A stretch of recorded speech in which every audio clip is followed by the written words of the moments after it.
sa pangmapagpalang umaga sa ating lahat. Muli po ay magkakasama naman tayo muli upang manambahan sa ating Panginoon. At basahin po natin ang kanyang mga salita sa awit 146, 1 and 2. Purihin si Yahweh o kaluluwa ko, ang Diyos papurihan. Pupurihin siya at aking aawitan habang ako'y buhay. Manalangin po tayo. Panginoon namin Diyos na makapangyarihan sa lahat, salamat po sa umagang ito na muli po ay binigay mo sa amin upang magkasama-sama kami manalangin at manambahan sa iyo. Salamat po sa iyong kapitalaan sa aming buhay, sa pag-iingat mo po sa aming Panginoon. Maraming pong salamat dahil patuloy na ginagabayan mo po kami kiniingatan. Panginoon, dinadalangin ko po ang taon na gagamitin mo na maghahatid na iyong mga salita. Nawa po Panginoon na maging galuyan siya na iyong pagpapala at ganoon din po sa amin na makikinig sa kanyang mga salita. Pagpalain mo siya Panginoon. At dinadalangin ko po ang buong programa Panginoon ng aming pananambahan sa iyo. Nawa po ay ang pangalan mo po ang aming maitaas Panginoon at patuloy na kayo lamang aming pupurihin. Salamat po muli sa pangalan ni Jesus. Amen. Magandang umaga po sa ating lahat. Awitan po natin ang ating Panginoon.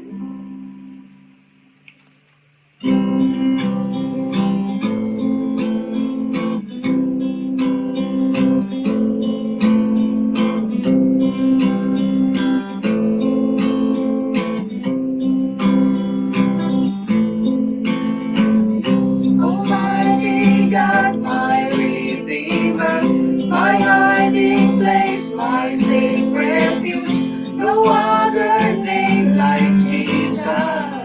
No God can stand against you.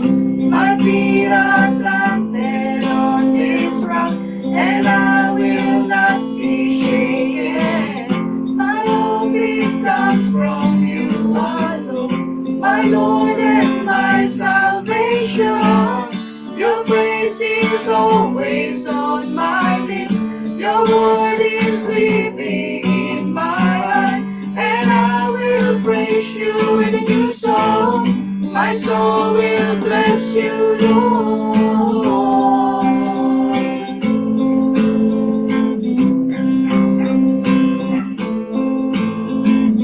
My feet are planted on this rock, and I will not be shaken. My hope it comes from you alone, my Lord and my salvation. Your praise is always on my lips. Your word is living in my heart, and I will praise you with a new song. My soul will bless you, Lord. You fill my life with greater joy. Yes, I delight myself in you, and I will praise you with a new song. My soul will bless you, Lord, and I'm weak, you make me strong. When I'm poor, I know I'm rich, for in the power of your name. All things are possible. All things are possible. All things are possible. All things are possible. Your praise is always on my lips. Your word is living in my heart, and I will praise you with a new song. My soul will bless you, Lord. You fill my life with greater joy. Yes, I delight myself in you, and I will praise you with a new song. My soul will bless you, Lord, and I'm weak, you make me strong. When I'm poor, I know I'm rich, for in the power of your name. All things are possible. All things are possible. All things are possible. All things are possible. All things are possible.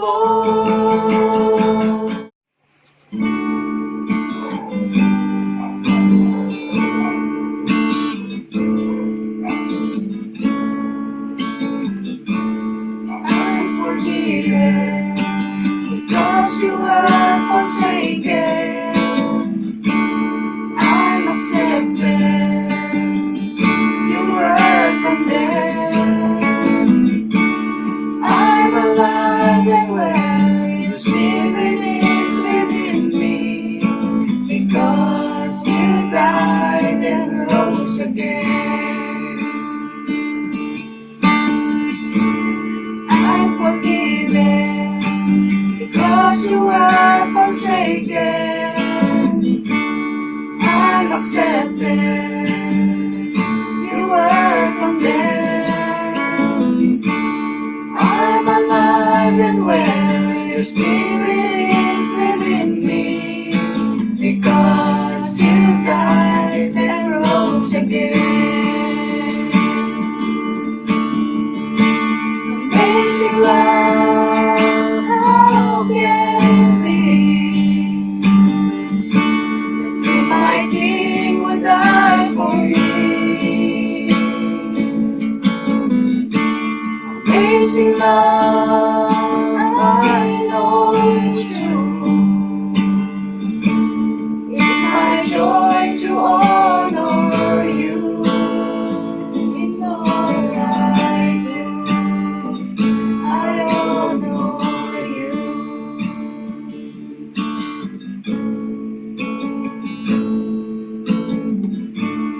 I'm forgiven because you were forsaken. I'm accepted. You were condemned. I'm alive and well. Your spirit is within me.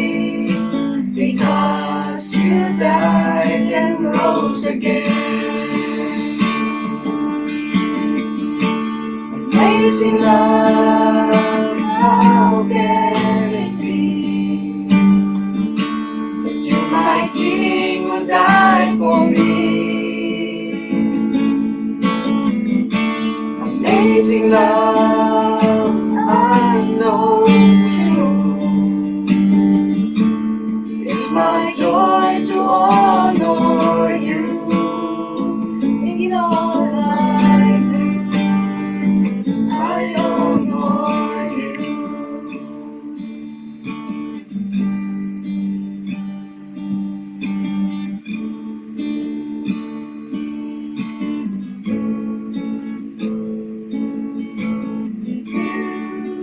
You are my King. You are my King. Jesus, you are my King. Jesus, you are my King. You are my King. You are my King. Jesus, you are my King. Jesus, you are my King. Amazing love, how can it be that you, my King, would die for me? Amazing love, I know it's true. It's my joy to honor you. Amazing love, how can it be that you, my King, would die for me?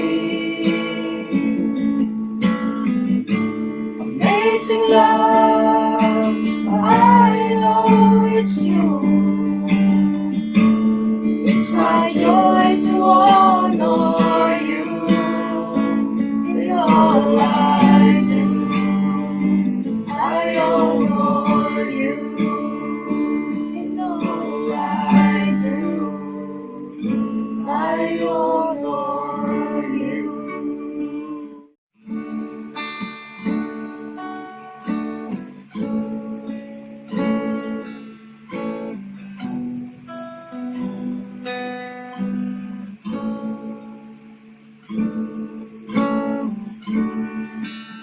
the music fades, all is stripped away, and I simply come,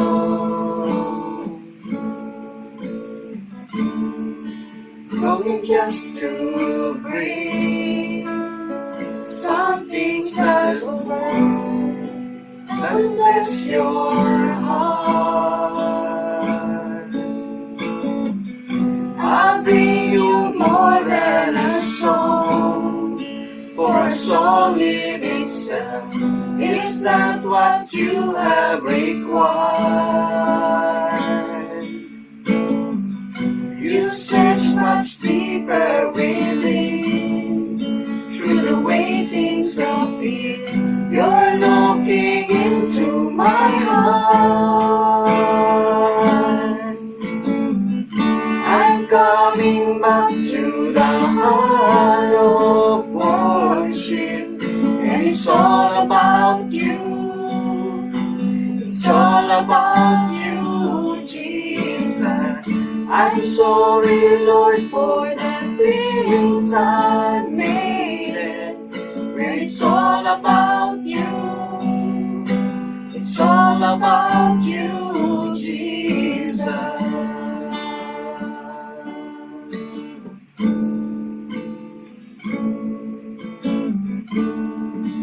King of endless world, no one could express how much you deserve.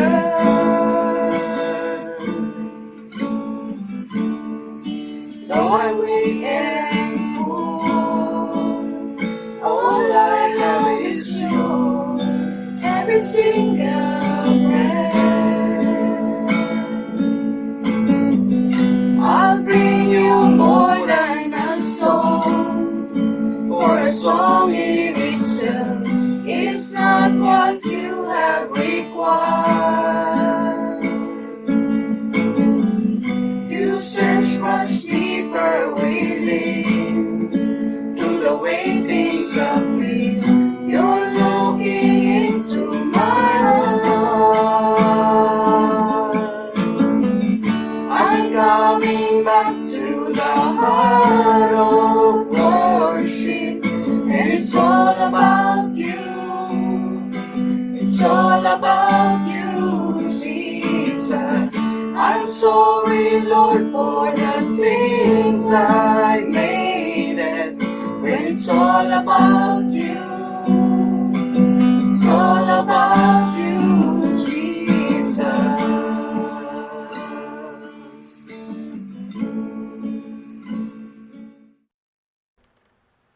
Magandang umaga mga kapatid. So matagal na rin ng panahon na di tayo nagkikita. Na-miss nyo ba ang bawat isa? Ako, na-miss ko yung pagpunta riyan, lalo na yung fellowship ng bawat kapatid tuwing hapon. Nasabay-sabay tayo na nagkakaroon ng kainan, kwentuhan, magkakape ng sabay-sabay. So ito yung nakapagbibigay ng kasiyahan. Kapag ang bawat isa sa atin ay sama-sama na gumaganap sa gawain ng Panginoon at sa kalooban ng Panginoon. Iba ang nagagawa ng fellowship ng bawat kapatiran. Kaya nga ang iba nagsasabi na gusto ko lagi nasa church. Pupunta ako sa church. Pero ano nga ba ang salitang church? O yung iglesia? Sa marami, sa kanilang kaisipan, ang iglesia ay isang gusali na kapag naroon ka ay nakakaranas ka ng saya, nakakaranas ka ng kapayapaan, at nasa isipan mo na naroroon ang presensya ng Diyos. Ngunit ang tanong, ang gusali ba ay nakakapagbigay ng saya? Pumunta ka kaya sa church at kausapin mo nga yung pader kung sasaya ka. No? Minsan, ang isipan natin, ang church ay isang gusali na nakapagbibigay ng kapayapaan. Kaya nga gusto ng iba pumunta ng church dahil mas payapa sila roon. Baka pag lumindol, lumabas ka sa gusali na kinaroroonan mo.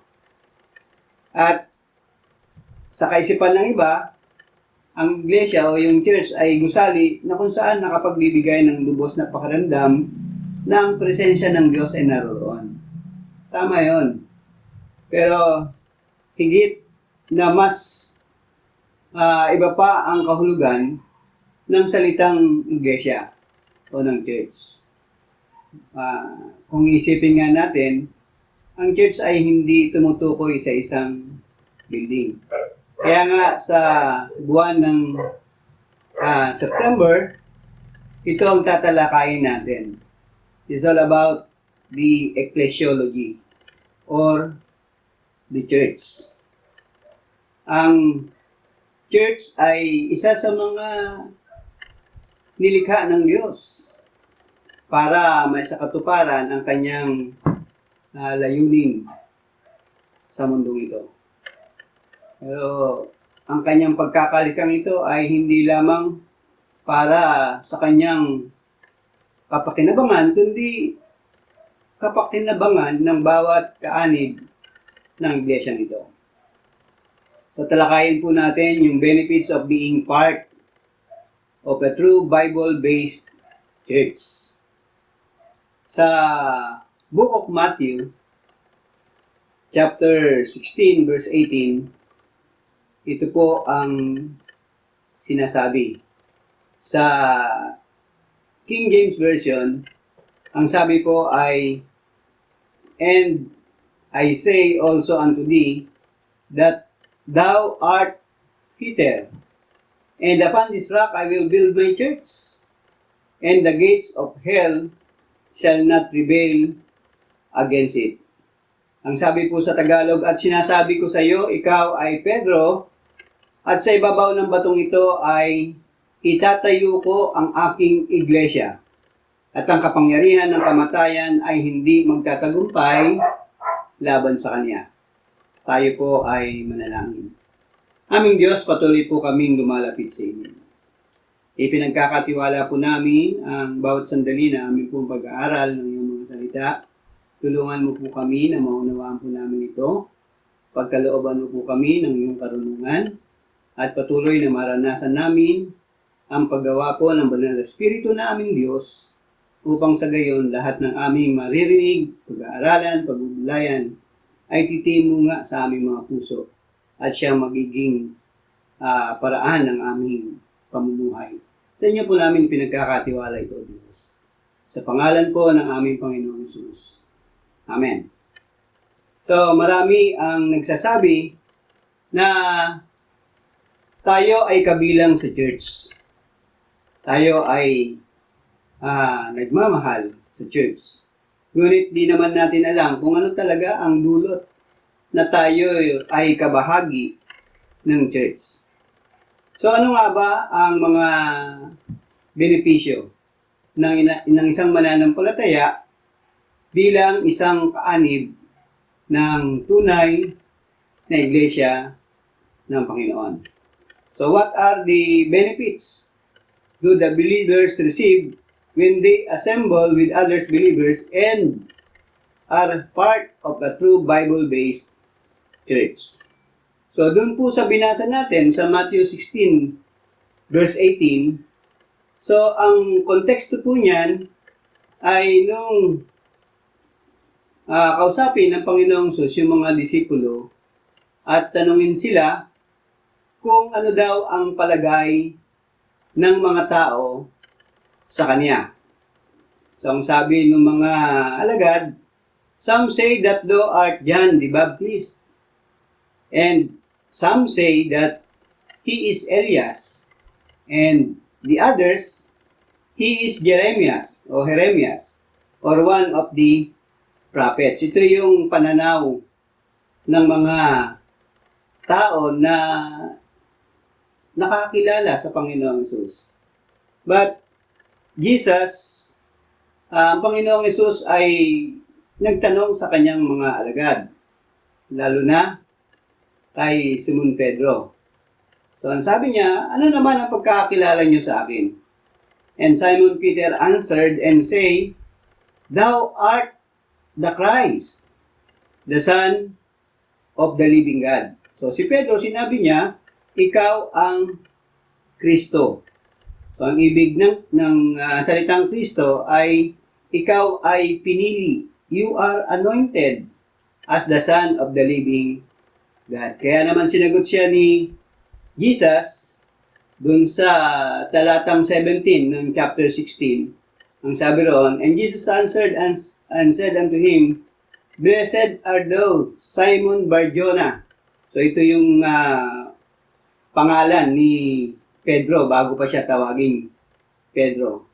Ang sabi roon, Simon Bar-Jonah, for flesh and blood had not revealed it unto thee, but my Father which is in heaven. So dito niya na sinabi yung sa verse 18, ang sabi niya, and I say also unto thee that thou art Peter, and upon this rock I will build my church, and the gates of hell shall not prevail against it.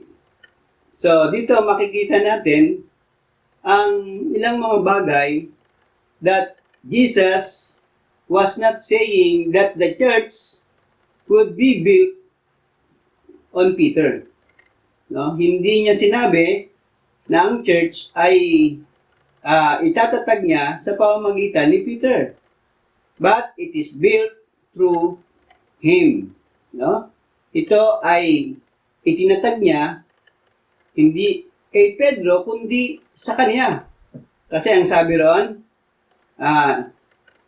in this rock I will build my church. So, yung pangalan ni Peter na alam natin dito siya tinawag, no, na Pedro. And then yung salitang nabanggit doon, no, ang sabi, that thou art, you are Peter. Ikaw ay Pedro. Parang kung babaybayin natin sa salitang Tagalog, parang mali ang pagkakabaybay ng salita. Kung si Pedro ang tinutukoy doon, ang sabi doon, sa salitang yon, kung ipaparaphrase natin, ikaw ay si Pedro. Pero yung salita na ginamit doon sa Tagalog, ang sabi ay, ikaw ay Pedro. No? Na ang ibig sabihin ng salitang Pedro o dun sa Greek word ay Petros, na ang ibig sabihin ay small stone. And then, ang sabi ng Panginoong Jesus, in this rock, I will build my church. So, nung ginamit yung salitang rock, hindi po Petros. Ang sinabing kahulugan ng rock doon sa Greek word ay Petra, na ang ibig sabihin ay huge rock, tulad na makikita nyo sa larawan. Isang siyang malabundok na bato. Kaya naman, hindi siya matitinag. At yung bato na yon ay tumutukoy sa Panginoong Jesus. Sa New Testament, no, in the New Testament, speak of Jesus as the founder, the cornerstone of the church. No? Dito, Jesus was stating that upon the faith of believers and the teaching of the gospel, He will build His church. The church is the vehicle through which the kingdom of God works through in the New Testament age. Maging ang kapangyarihan ng kamatayan, sabi doon, the gates of hell will not overpower the church. No? But those who are not part of the church do not receive the same protection. Doon pa lang sa salitang yun, the gates of hell will not overpower the church. Meron ng benepisyo roon, no? Ibig sabihin, ang mga Kristiyano na nagtiwala sa Panginoong Hesus ay hindi na nasasakop ng kapangyarihan ng kamatayan. The gates of hell, sabi doon. So, dito, sa mga talatang ito, pag-uusapan natin yung mga benepisyo. What benefits do believers receive when they assemble with others believers and being a part of a true Bible-based church? So, tatlo po yung pag-uusapan natin. Una, no, we experience His presence with us. Naranasan natin ang presensya ng Diyos. No? Ang sabi nga sa mga talatang yon sa Matthew 16 verse 18, si Jesus, ang Panginoong Hesus, ang siyang nagtatag ng kanyang iglesia. So ano ba yung iglesia? Ang sabi kasi sa Biblia, ang iglesia ay hindi tumutukoy sa building. Ito ay tumutukoy sa mga taong tinawag ng Diyos. Tinipon ng Diyos para maging isang kalipunan na mga anak ng Diyos. Doon sa John 20 verse 19 to 20, after Jesus rise again, yung kanyang resurrection. So, ang sabi roon, so when it was evening on that day, the first day of the week, and when the doors were shut, where the disciples were to fear of the Jews, Jesus came and stood in their midst and said to them, Peace be with you. Verse 20, and sabi roon, and when he had said this, he showed them both his hands and his side. The disciples then rejoiced when they saw the Lord. So dito, yung context niyan, pagkatapos na ang Panginoong Hesus ay mabuhay na muli, nagpakita siya sa mga disipulo. And isa sa mga disipulo, si Tomas, ay hindi naniniwala na ang Panginoong Hesus ay nagpakita sa kanila at nabuhay na muli. Kaya nga, ito yung nakalulungkot, no? Sa buhay ng mga mananampalataya. Hindi natin pwedeng sabihin na si Tomas ay hindi siya talaga isang mananampalataya na pangkaraniwan lamang kasi kasama siya sa 12 alagad. So, ibig sabihin, meron siyang talagang malalim na pagkakilala sa Panginoong Hesus. Pero, sa mga pangyayaring ito, dito sa mga binasa nating talata, sa chapter 29 dyan, ipinakita dito yung kawalan ng pananampalataya ni Tomas sa Panginoong Hesus. Kaya, sabi niya, hindi ako naniniwala na nabuhay na muli ang Panginoong Hesus maliban na makita ko ang kanyang sugat, mahipo ko yung butas sa kanyang kamay at mahipo ko yung butas sa kanyang tagiliran. Alam nyo, maraming mga nagsasabi, naniniwala sila sa Panginoong Hesus. Ngunit, hindi naman nagtiwala sa Panginoong Hesus. Nung lumipas ang mga araw, after 8 days, nagpakita ang Panginoong Hesus sa mga alagad na naroon si Tomas. So, ang sabi roon sa chapter 20, verse 26 to 28, after 8 days, his disciples were again inside, and Thomas with them. Jesus came to the doors having been shut, and stood in their midst, and said, Peace be with you. Then he said to Thomas, Reach here with your finger and see my hands, and reach here your hand and put into my side, and do not be unbelieving, but believing. Thomas answered and said to him, My Lord and my God.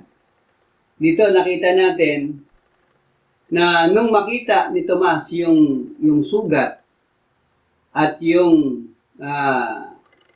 sugat niya sa tagiliran ng Panginoong Hesus, ang sabi niya, Panginoon ko at Diyos ko. Di ba? Dito, ano yung nakita ni Tomas, no?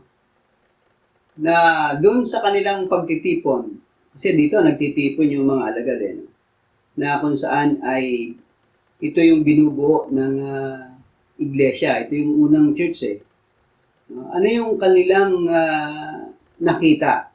No? Una, yung kapayapaan. No?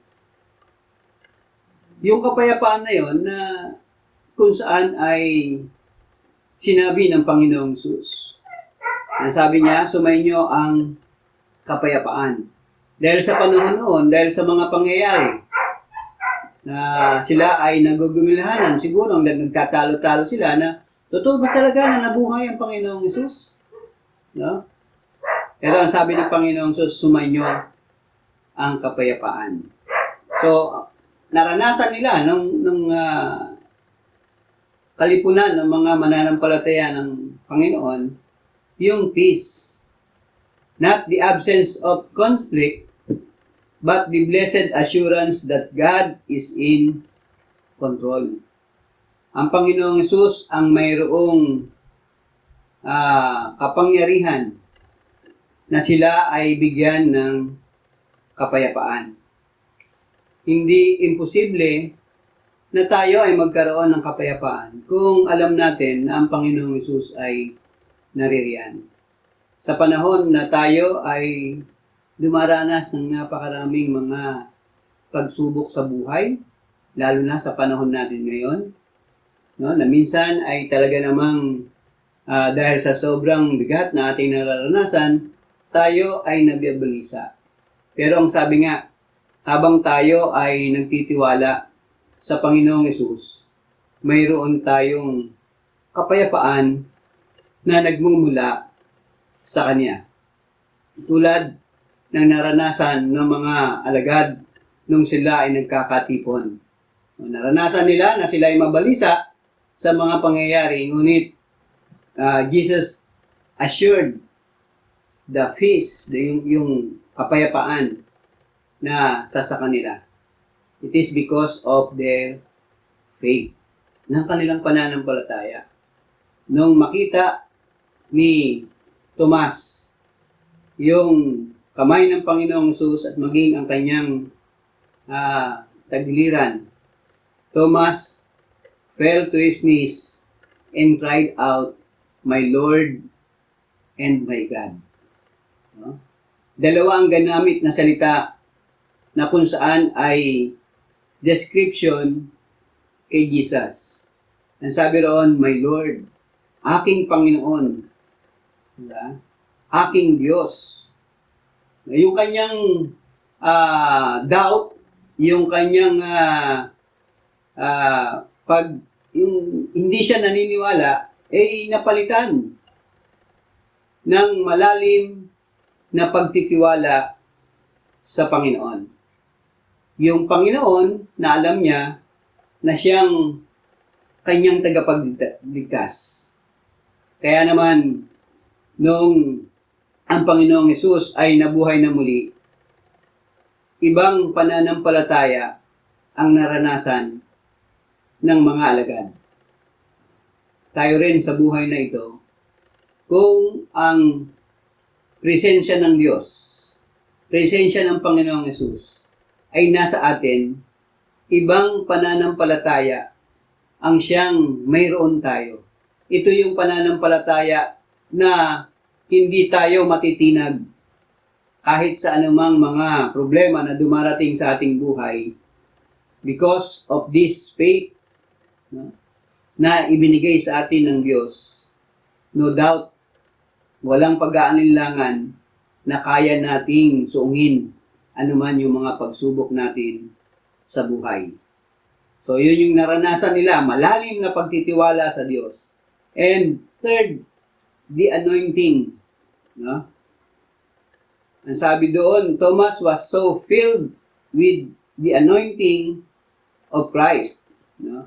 Pag pinag-uusapan yung salitang anointing, no? Diyan kailalim yung salitang Christos o anointed. Sa Tagalog ay pinili. Alam mo, kapag ikaw ay alam mong isa sa mga pinili ng Diyos, iba ang magagawa mo sa buhay na ito. Alam natin na si Tomas ay isa sa mga pinili bilang mga tagasunod ng Panginoong Hesus. Hindi man si Tomas nakilala bilang isang mahusay na alagad, but the history. No? Pagkatapos na siya ay kumilala sa Panginoong Hesus, alam niya na siya ay isa sa mga pinili ng Panginoong Hesus. And soon, he left Jerusalem and never to return again. Ang ginawa niya, he evangelized through the other place. Ang sabi, pumunta siya sa Iran, sa Iraq, and also to India. Doon ay matapang niyang ibinalita ang mabuting balita, ipinangaral ang mabuting balita, at siya ay namatay doon bilang isang martir na naglilingkod sa Panginoon. Alam nyo, minsan sa ating buhay, hindi natin nararamdaman, ako, pinili ba ako ng Diyos? Tinawag ba ako ng Diyos? Hindi tayo nakakasigurado, laging merong doubt sa buhay natin. Pero kung tunay na tayo ay nakakilala sa Panginoong Hesus and we are belong to His church, kung tayo ay nakasama sa kanyang iglesia bilang isang kanyang sambahayan, wala tayong dapat na ipag-alala. Sapagkat nararamdaman natin ang presensya ng Diyos. Alam nyo, yung presence ng Diyos ay hindi lamang nararanasan natin kung tayo ay sumasamba. Kundi ang sabi nga ay we worship God anywhere. Kahit saan. Magkakaroon tayo ng kaisipan na pwede nating sambahin ang Diyos.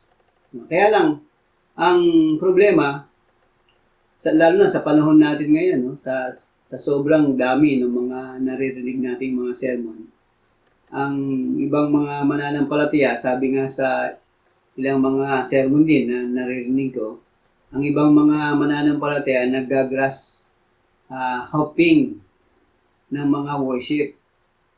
Pero alam nyo, iba yung ikaw ay nakaugnay sa tunay na iglesia na iyong kinakaaniban. Na minsan ito yung iglesia na makakatulong sa iyo na mas lalo mong maranasan yung presensya ng Diyos habang sila ay kasama mo na naglilingkod sa Diyos.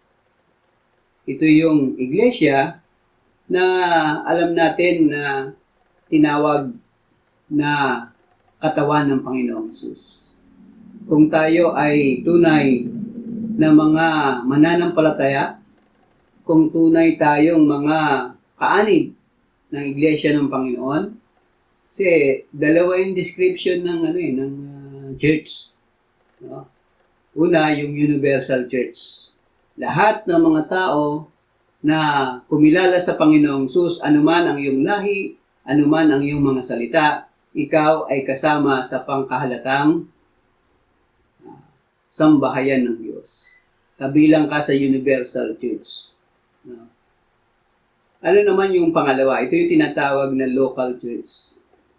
Ikaw ay miyembro o kaanib ng isang lokal na iglesia na kung saan dito lang sa isang tiyak na lugar, no, na church na kinabibilangan mo.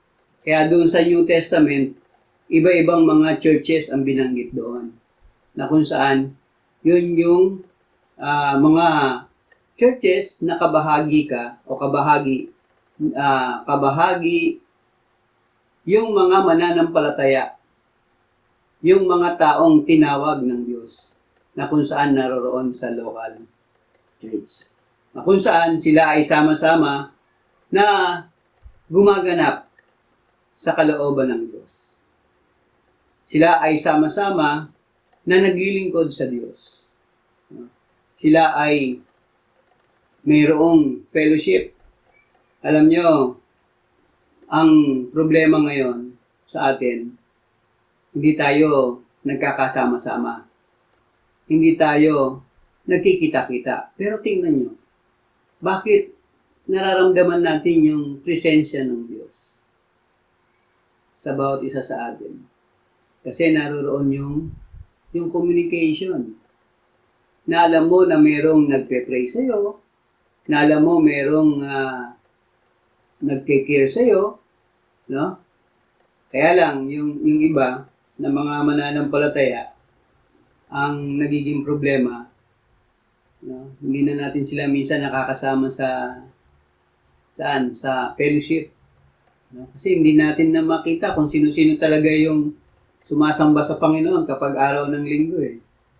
No? Kaya nga minsan, alam niyo ba na sinecheck ko ang view, yung mga viewers doon sa mga Sundays, no? At natutuwa ako kapag yung viewers ng ating service, ng Sunday service, ay umaabot sa 50 kasi yun lang naman eh. Ang ating bilang 50 na hindi lang 50 na bilang, kundi kasi meron tayong mga sambahayan eh, no? Eh, merong isang nanonood na ilan yung mga miyembro ng sambahayan. Kaya ako natutuwa kapag umabot na sa 50 yung viewers natin, alam ko, yun yung bilang na tayo ay kumpleto o konti lang ang nawawala. Kaya lang nakakalungkot yung mga hindi nakakasama sa ating pananambahan. Na alam naman natin na ito yung isa sa paraan na kung saan we experience the presence of God. Kaya huwag nating kalimutan mga kapatid. Alam nyo, sabi nga mayroong kwento eh. Di ba kapag tayo ay nakakita ng butiki, ng lizard, na nakadalasan ito yung takot ba kayo sa butiki, no? Na ito yung inuhuli ng mga bata. Tapos pag nahuli, bigla na lang mapuputol yung buntot. And then yung buntot na nawala, nagwiwigil. Buhay, no? Pero pag mga ilang minuto at ilang oras, mamamatay na, hindi na siya, kasi napalayo na siya sa katawan ng butiki.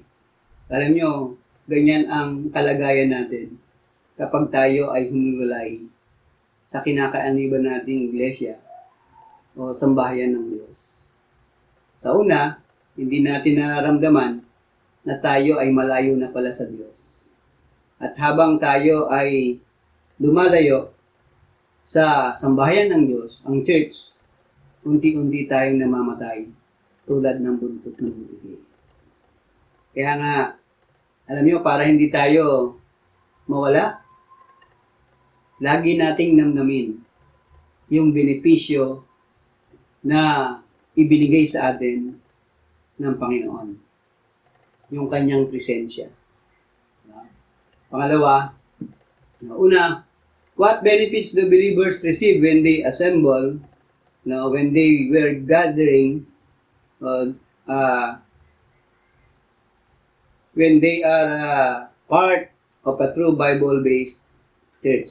Una, we experience His presence with us. We experience God's presence. Number two, we discover His purpose for us. Na lalaman natin yung layunin ng Diyos sa atin. Parang ito yung tinalakay natin. Before Jesus ascended back to heaven, he met with his disciples a couple of times. Maraming beses siyang nagpakita sa mga alagad to reveal to them his purpose for the church. Ang Panginoong Hesus, bago siya umakyat sa langit, ang sabi nga dun sa history, ang Panginoong Hesus, bago siya umakyat sa langit, nandito siya ng 40 days. 40 days. Kaya merong 40 days yung mga namamatay daw merong 40 days. Kasi ang Panginoong Hesus 40 days bago umakyat sa kanyang arian. At yung mga araw na yon ay nakipagkita siya sa mga alagad at sinabi niya kung ano yung layunin ng kanyang pagtatalaga o pagkakatatag ng iglesia. Doon sa Matthew 28 verse 18 to 20, no? Ito ay alam natin, mga kapatid. Matthew 28:18 verse 20, and Jesus came up and spoke to them, saying, all authority has been given to me in heaven and on earth. Go therefore, and make disciples of all the nations, baptizing them in the name of the Father, and the Son, and the Holy Spirit, teaching them to observe all that I commanded you. And lo, I am with you always, even to the end of the age. Ang sabi roon sa verse 18, the power and authority was given to me by my Father. Sinabi yun ng Panginoong Hesus. He has the authority over death. He has the authority over the grave. And also, sabi roon, tinalo niya na si Satan. And he has authority over the church. Meron siyang otoridad sa iglesia na kanyang itinatag. And he commanded the church, yung lahat ng mga mananampalataya, to be an active participant in his purpose. Para maging aktibong gumagawa para sa kanyang layunin. Dito sa Matthew 28 verse 18 to 20, makikita natin yung tatlo na ipinapagawa sa atin. Kung pag-aaralan natin yung mga talatang ito nga yung sinasabi natin, the Great Commission. Yung pagtatalaga ng Panginoong Hesus sa lahat ng mga mananampalataya, hindi lang doon sa 12 alagad, kundi lahat ng mga tunay na nagtiwala sa Panginoong Hesus ay kailangang gumanap sa layunin kung bakit itinatag ang iglesia ng Panginoon. So ano yun? Okay, ang sabi ron, go! Humayo kayo at ipahayag nyo ang mabuting balita. Pero alam nyo, mayroong mga nagsasabi ng mga Christian author na yung salitang go ay hindi command. Hindi raw command yun.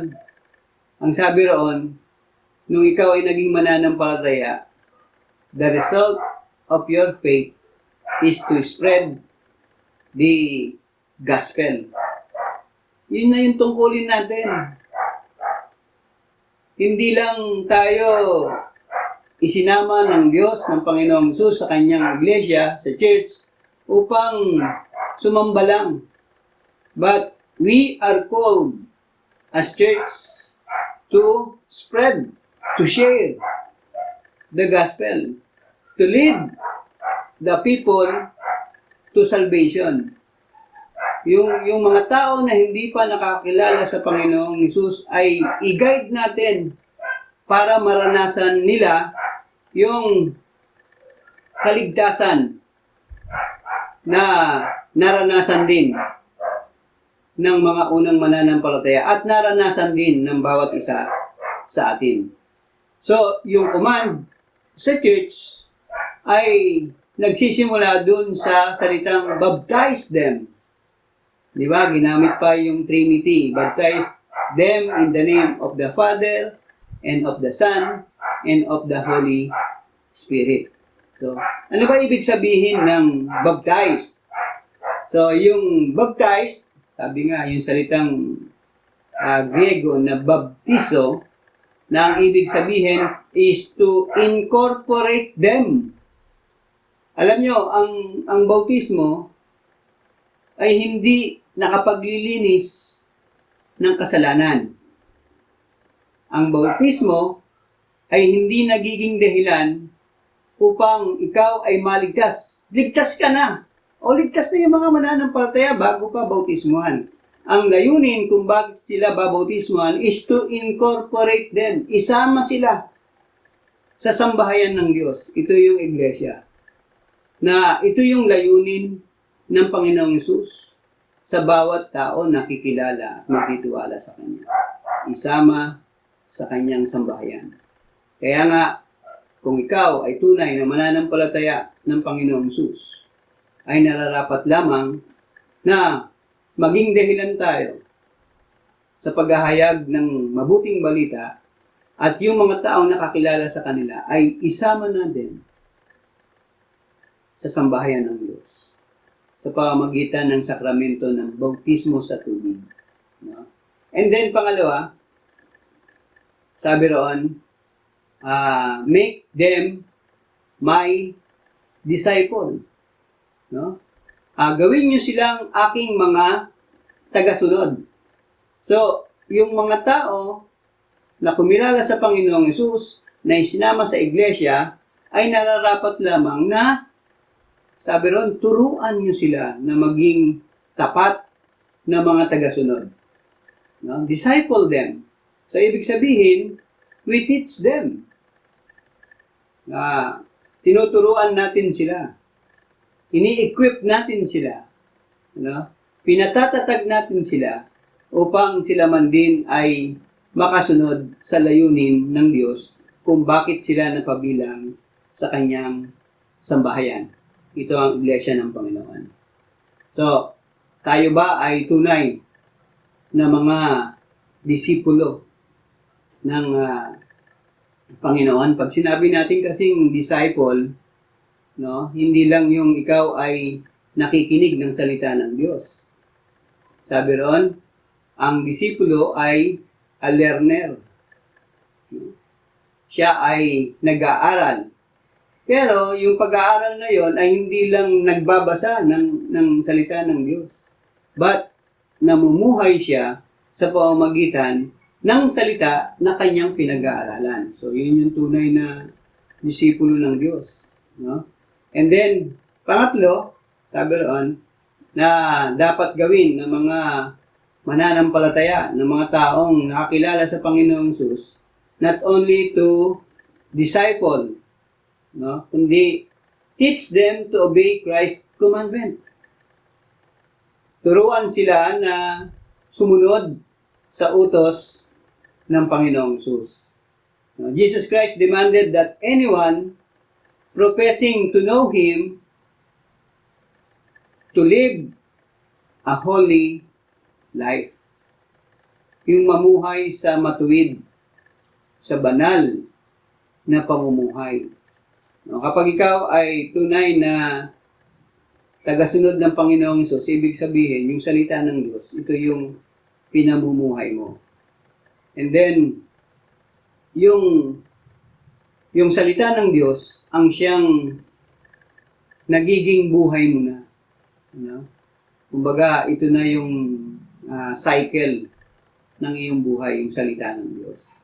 Dahil ito yung uri ng pamumuhay ng pagiging matuwid at banal sa harapan ng Diyos. Nung ang Panginoong Hesus ay umakyat sa langit, hindi lamang siya naglagay ng dapat na gawin ng mga tagasunod niya ng church, kundi yung purpose ng Diyos, ng Panginoong Hesus, ay iiwan sa mga mananampalataya sa iglesia kung ano yung nararapat nilang gawin bilang sambahayan ng Diyos, may iglesia. Doon sa Acts 1:8, malinaw po na sinabi roon and you will receive power when the Holy Spirit has come upon you. And you shall be my witnesses, both in Jerusalem and all Judea and Samaria, and even to the remote part of the earth. Sabi ron sa Tagalog, subalit tatanggap kayo ng kapangyarihan pagbaba sa inyo ng Espiritu Santo, at kayo'y magiging mga saksi ko sa Jerusalem, sa buong Judea, at sa Samaria, at hanggang sa dulo ng daigdig. Pansinin natin, sabi doon sa talatang 8 ng Acts 1, you shall. So, ibig sabihin, yung pag sasabi ng Panginoong Hesus ay hindi lamang doon sa mga mananampalataya. Noong ang Panginoong Hesus ay umakyat sa langit, hindi lang yung 12 alagad. Nabuo na sila 12. Kasi nagkaroon na ng palabunutan na pumalit kay Judas, kaya buo yung 12. 12 alagad. Pero hindi lamang sila 12 alagad na naka-experience na makita ang Panginoong Hesus na umaakyat sa langit at sinabihan ng Panginoong Hesus bago siya umakyat ng langit. Sabi roon sa Acts 1, they are 120 believers na mga tagasunod ng Panginoong Hesus. And then sinabi ng Panginoong Hesus, you shall, lahat kayo, all believers are to be witnesses. Sa Tagalog, kayo yung aking magiging saksi. Pag saksi, ibig sabihin, magsasabi ka ng katotohanan, parang sa korte, no? Kapag kayo ay witness, ano man ang iyong nakita, narinig, ito ang iyong sasabihin. At ito rin ang utos ng Diyos, ng Panginoong Hesus, sa mga mananampalataya bago siya umakyat sa langit. Kailangan nating sabihin kung ano yung mga katotohanan na naranasan natin. Yung katotohanan na si Kristo ang tanging tagapagligtas. Na ang katotohanan na siya lamang ang daan papunta sa kaharian. Na siya lamang ang magiging daan para ma-receive natin yung kaligtasan. And the command broke down racial barriers. Yung utos ng Panginoong Hesus na sinabi sa mga mananampalataya ay nagbibigay daan ng yung pagkakahiwalay ng mga lahi. Yung kanyang command, ang kanyang utos is to pagsamahin yung mga iba't ibang mga lahi. Kung titingnan natin yung Acts 1:8, hindi niya na lang sinabi na magiging saksi kayo sa Jerusalem. Di ba? Ang sabi niya, kayo ay magiging saksi saan? Sa Jerusalem, sa Judea, sa Samaria. So alam natin yung Jerusalem at saka yung Judea sa panahon ng Panginoong Hesus ay alam natin mga Hudyo ang tinutukoy doon. No? Pero yung Samaria, hindi katulad ng mga Hudyo. They are half Jew. Yung mga Hudyo, ayaw nilang makisama sa mga Samaritans. Kasi half Jew sila. No? Pero ang sabi roon ng Panginoong Hesus, ang command niya sa church, ang command niya ay ibahagi niyo rin ang salita ng Diyos sa mga taga-Samaria. Kaya nga, alam niyo, si Paul, hindi aksidente na si Paul ay naging apostol. Kundi, he was appointed. He was chosen by God na para maging mangangaral sa mga hintil, sa mga hindi nakakilala o sa hindi lahi ng mga Hudyo. So, ang sabi doon, the command broke down racial barriers. And then, makikita natin na yung purpose ng Diyos, malinaw yan sa iglesia na itinatag ng Panginoon.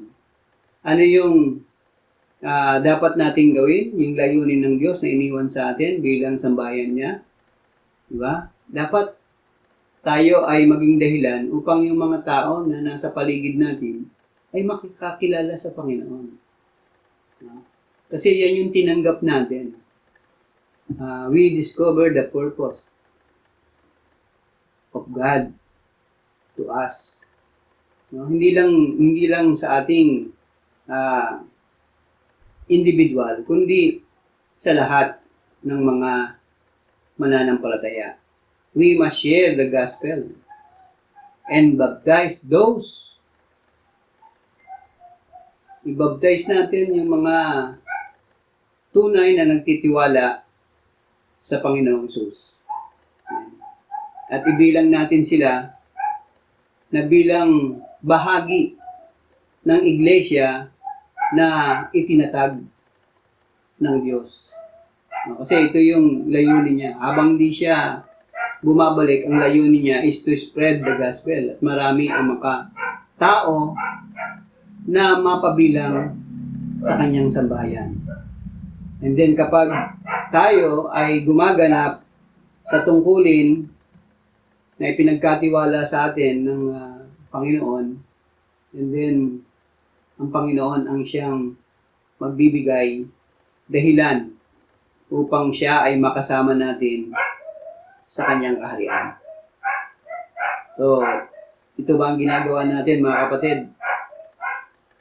Problema, hindi malinaw sa atin ang salitang iglesia. Alam natin na kapag tayo ay gumanap sa layunin ng Diyos sa atin bilang kanyang sambahayan, ay makakasama natin ang Panginoon, ang Diyos, sa kanyang kaharian. So, ano yung mga benepisyo? What benefits do believers receive when they assemble with others believers and are part of a true Bible-based church? So, una, we experience His presence with us. Pangalawa, we discover His purpose for us. Third, we receive His power at work in us. Tinanggap natin yung kakayahan, yung ability na ang Diyos ay gumawa sa atin. After His ascension, Christ's ascension, the disciples, about 120, gathered themselves together to earnestly pray and seek God's will and to worship. On the day of Pentecost, God answered their prayers and the power of the Holy Spirit fell upon them. So ito yung sinasabi ko sa inyo kanina, yung experience ng mga disciple after the ascension. Nung ang Panginoong Hesus ay umakyat na sa langit, the disciples, about 120, are gathered together. No? And then they earnestly pray. Nanalangin sila and seek God's will and worship the Lord.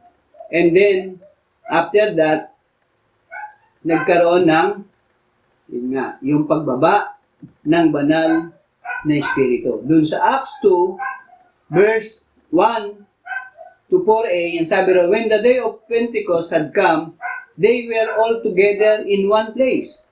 And suddenly there came from heaven a noise like a violent rushing wind, and it filled the whole house where they were sitting. Sabi roon, nung araw na yon, pagdating ng araw ng Pentecostes, nung sila ay nagkakatipon, bumaba ang malaapoy. Yun yung simbolo ng Holy Spirit.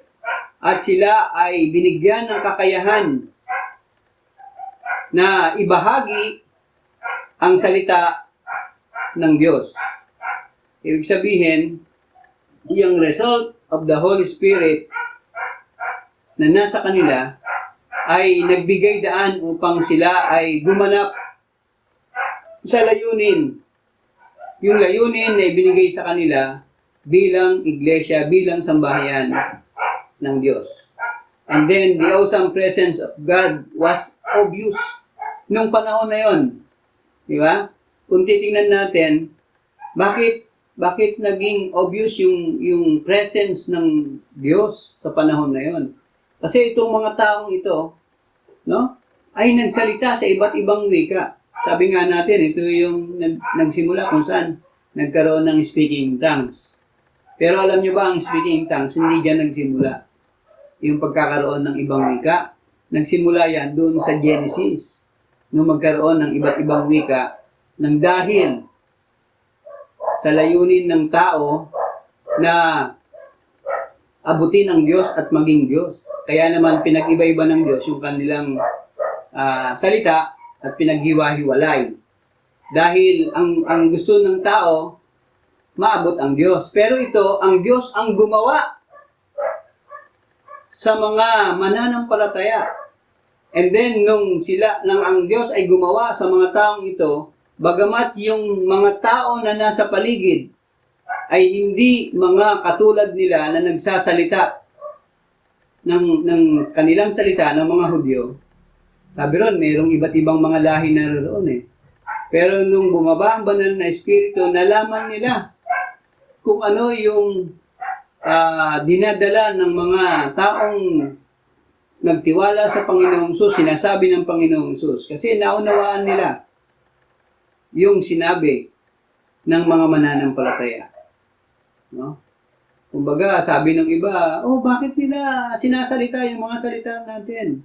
Kasi ang purpose ng Diyos is to spread the gospel kahit doon sa mga tao na hindi kasama sa lahi ng mga Hudyo. The power of God filled the believers. Naranasan ng mga mananampalataya kung paano mapuspos ng banal na Espiritu. Kung titingnan natin yung buhay ng mga mananampalatayang ito, ilan sa kanila ay hindi talaga, kumbaga, mababa lang ang kanilang mga napag-aralan. Yung iba nga, mangingisda. But, alam nyo ba, sa mga taong iyon, na kahit sila ay nasa mababang uri, pero ginamit sila ng Diyos upang ipahayag sa mga tao ang kanyang layunin. Ito yung pagliligtas. The work of God was magnified. Diba? Yung gawa ng Diyos ay tunay na nakapangyari. Diba?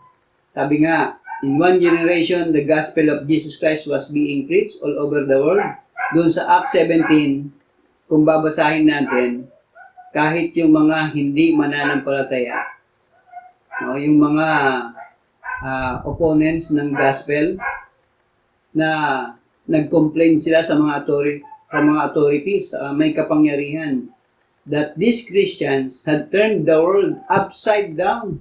Parang gusto nilang, kumbaga, baguhin yung mundong ito.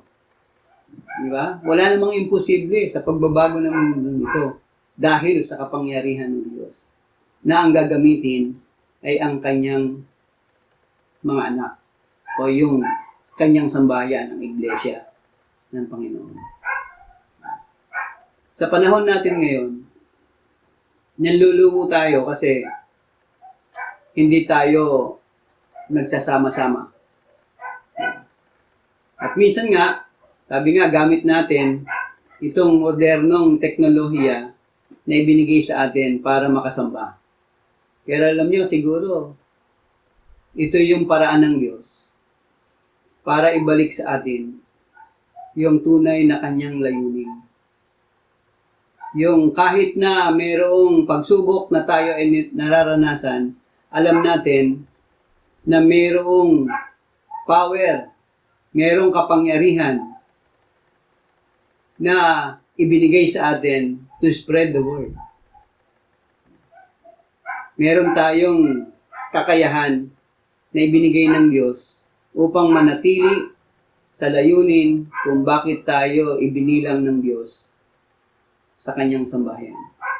And then, this is the time, ito yung panahon na dapat kumilos tayo. Bilang mga mananampalataya, nakaanib ng Iglesia ng Panginoon, kinakailangan tayong kumilos. Hindi tayo dapat manatili sa pakikinig lang, kundi maging kabilang tayo sa pagbabahagi ng salita ng Diyos. Lalo na ngayon, na alam natin na malapit na yung pagdating ng Panginoon. Ibang benepisyo na yun. Pero dito, sa pinag-uusapan natin, ito yung mga benepisyo na ibinigay sa atin na dapat nating ipahayag bilang mga kaanib ng iglesia nito. Una, ang sabi roon, what benefits do believers receive when they assemble with others believers and part of a true Bible-based church? First, we experience His presence with us. Yung presensya ng Diyos na nararanasan natin na siyang nagiging dahilan upang madiscover natin yung layunin niya sa pagkakatawag niya sa atin, sa pagkakapili niya sa atin. And we receive His power at work in us. Kapag ito ang nangyari sa buhay natin, then sasabihin nga natin, ibang benepisyo ang binigay sa atin ng Panginoon habang tayo ay nasa lupang ito. Kaya nga, alam nyo, nakakamiss din no, sa church. Namimiss natin ang bawat isa bilang mga kaanib. Kasi namimiss natin ang church, it is not because of the building. Kahit walang building, no? Sabi nga noon, nung panahon sa New Testament, hindi naman malalaki yung kanilang mga church building. Actually, marami doon ay house church. Sa panahon ng mga apostol, mga house church lang. Ngayon, sa panahon ngayon, no, parang ibinalik lang. House church tayo ngayon, pero yung fellowship, yung presence ng Diyos, yung purpose ng Diyos, at saka yung paggawa ng kapangyarihan ng Diyos, ay nararanasan natin. Kaya nga dapat maging malinaw sa atin bilang mga mananampalataya. At kung tayo ay tunay na kaanib ng iglesyang ito, dapat tayong gumanap sa tungkulin. Bilang iglesia, dapat tayong gumanap sa tungkulin na ipinagkatiwala sa atin ng ating Diyos. Manalangin tayo. Aming Diyos, marami pong salamat sa pagkakataon na binigay mo po sa amin, na muli ay mahayag sa amin ang katotohanan na nais mo pong dalhin sa amin bilang iyong iglesia na itinatag na kung saan ay ibinilang mo po kami bilang maging isang iyong sambahayan. Tulungan mo po kami na mga salitang ito ay patuloy po naming maisabuhay upang sa gayon, O Diyos, ang layunin mo po sa pagkakatatag ng iyong iglesia ay patuloy po naming maganap, mahayag sa aming mga buhay. Sa inyo ang lahat ng kapurihan. Sa pangalan po ng aming Panginoong Hesus. Amen. Ang Ama ay papurihan, Anak, Espiritong Banal, ng mga taong nilalang, at ng tanang sa kalangitan. Amen. Manalangin tayo, mga kapatid. Aming Diyos, marami pong salamat sapagkat patuloy mo pong inahayag ang iyong mga salita sa iyong mga anak, sa iyong sambahayan. Tulungan mo po kami, O Diyos, na maisabuhay po namin ang lahat ng ito. At tunay nga po, O Diyos, na magaganap po namin ang layunin kung bakit mo po kami dinala sa lugar na ito at maging kabilang ng iyong iglesia. Sa inyo po namin ipinagkakatiwala ang lahat. At ngayon, naway sumainyong lahat ang biyaya ng ating Diyos Ama, ang pag-iingat, pagmamahal, pag-ibig ng ating Panginoong Hesus, ang patnubay ng banal na Espiritu na habang tayo ay nabubuhay sa mundong ito, gumaganap sa kung tungkulin na inihayag niya sa bawat isa sa atin. Naway sumating lahat ang presensya ng ating Diyos. Amen. Amen. Magandang umaga sa inyong lahat, mga kapatid.